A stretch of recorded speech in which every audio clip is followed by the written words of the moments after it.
दरिद्रता अर्थेन तु विहीनस्य पुरुषस्य अल्पमेघसः किया सर्वा विनश्यति ग्रीष्मे कुसर्ते यथा। फिर समझते हैं इसको। अर्थेन तु विहीनस्य यानी बिना अर्थ के विहीन, अर्थ विहीन पुरुष स्या अल्प मेघस्य, जैसे ऐसा होता है कि जैसे थोड़ी सी बारिश हो, किया सर्वा विनशति, सब विनाश हो जाता है, ग्रीष्मे कुसर्तो यथा, थोड़ी सी बारिश हो जाने पर ग्रीष्म ऋतु में जो फसल है वह नष्ट हो जाती है। तो इस दरिद्रता के बारे में समझते हैं। जिसके पास रुपये पैसे हैं उसी के लोग मित्र और बांधव हैं, बंधु बांधव हैं। जो व्यक्ति धनवान हैं उसी को सब लोग अच्छा कहते हैं। सारा समाज, ज्ञानी, विद्वान उनके वश में होता है। जिसके पास धन होता है उसी के वश में पूरा समाज होता है। ज्ञानी होते हैं और विद्वान भी होते हैं, सब उनके वश में होते हैं। नमस्कार, आप सभी का हार्दिक स्वागत है। आप देख रहे हैं हस्तरेखा और भाग दर्पण। मैं जयप्रकाश शर्मा आप सभी को हृदय से अभिनंदन करता हूं। आज के इस वीडियो में दरिद्रता के बारे में कुछ समझते हैं। संसार में दरिद्रता पाप है और दरिद्रता के समान कोई भी दुख नहीं है। गरीब की विद्या, बुद्धि, सद्गुण, विवेक, सचरित्रता और रिश्तेदारी का भी कोई भी मूल्य नहीं है। इन सब का कोई मूल्य नहीं है। यानी गरीब की विद्या हो, गरीब पढ़ा लिखा हो, बुद्धिमान हो, सद्गुण हो, विवेकशील हो, लेकिन वह गरीब है तो उसका कोई भी मूल्य नहीं होता है। उसकी सब रिश्तेदारियां टूटती हुई जाती हैं, यानी टूट जाती हैं। जो गरीब हैं उनकी सभी रिश्तेदारियां टूटती जाती हैं। जो धनवान होता है उसी को सब लोग अच्छा कहते हैं।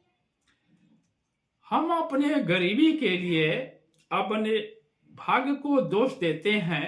हम लोग क्या करते हैं, अपनी गरीबी के लिए भाग्य को दोष देते हैं। भाग्य में कहते हैं कि भाग्य में तो लिखाई नहीं है, माँ बाप की गलतियां निकालते हैं।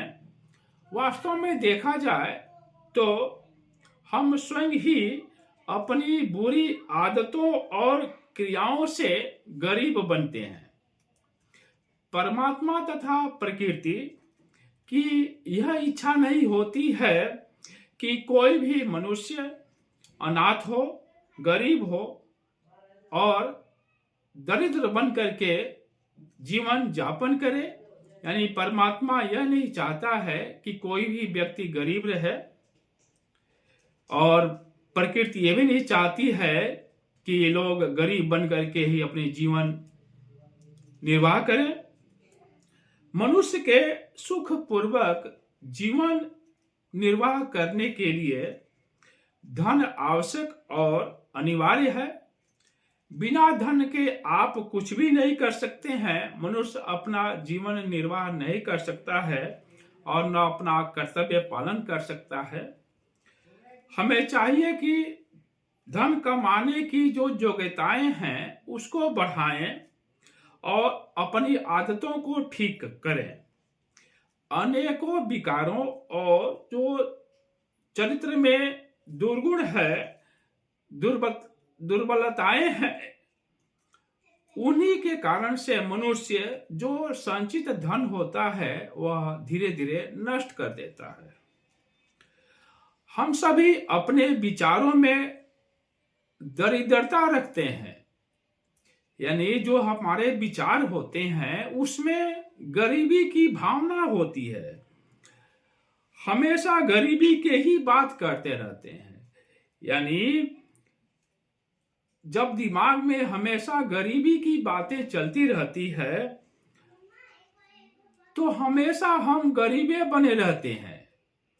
हमारे विचार में, हमारी भावनाओं में गरीबी की बातें रहती हैं और हमेशा गरीबी के बारे में हम अपने विचार को रखते हैं। हम अपने विचारों में दरिद्रता रखते हैं। बात ऐसी करेंगे कि जैसे दरिद्र बात करता है, यानी जिसके पास धन नहीं है वैसा बात करता है, कभी धनवान की तो बातें नहीं करता है। तो हम अपने विचारों में दरिद्रता रखते हैं, हमेशा गरीबी की ही विचार अपने दिमाग में रखते हैं। वह आदमी पग पग पर दूसरे की सहायता के लिए, यानी दूसरे से सहायता की भिक्षा मांगता फिरता है। जो व्यक्ति अपने विचारों में गरीबी की भावना रखता है वह हमेशा पग पग पर हमेशा वह दूसरे से सहायता मांगता फिरता रहता है, यानी हमेशा कोई उसको सहायता करता रहे, वह दूसरे से सहायता की भिक्षा मांगता फिरता है। हमें चाहिए कि धनवान बनने के लिए जो अपनी योग्यता है उसको बढ़ाएं। जो लोग परिश्रम करने के योग्य हैं, अपनी योग्यता को बढ़ाने के योग्य हैं, वह अपनी योग्यता को बढ़ावें, धनवान बनने की कोशिश करें तो वह धनवान बन सकते हैं। जब तक अपनी योग्यता को और अपने चरित्र के जो गरीबी की जो विचार हैं उसको यदि हम हटाते नहीं हैं, अपने विचार में गरीबी की भावना को हटाते नहीं हैं, तब तक मनुष्य गरीब ही बना रहता है। तो हमें चाहिए कि अपने विचारों में गरीबी की भावना को निकालें और अपने चरित्र और योग्यता को बढ़ावें, तभी जाकर के मनुष्य इस दरिद्रता नामक जो परेशानी है वह दूर हो सकेगी। अपने मन के जो विकार हैं, गरीबी की जो विकार हैं, उसको हटाना चाहिए। नहीं तो जो व्यक्ति कर्मठ हैं, जिनके पास योग्यता है, जो कर्मठ हैं, वह निश्चित रूप से धनवान बन जाते हैं। और जिनके विचारों में गरीबी है, हमेशा गरीबी की बातें करते हैं, वह जीवन भर गरीबी की दुनिया में ही डूबे रहते हैं। आप सभी को बहुत बहुत धन्यवाद। यदि आपने चैनल को सब्सक्राइब नहीं किए हो तो कृपया सब्सक्राइब करें, लाइक करें और शेयर अवश्य करें। हमारी पूरी टीम की तरफ से आप सभी को बहुत बहुत धन्यवाद।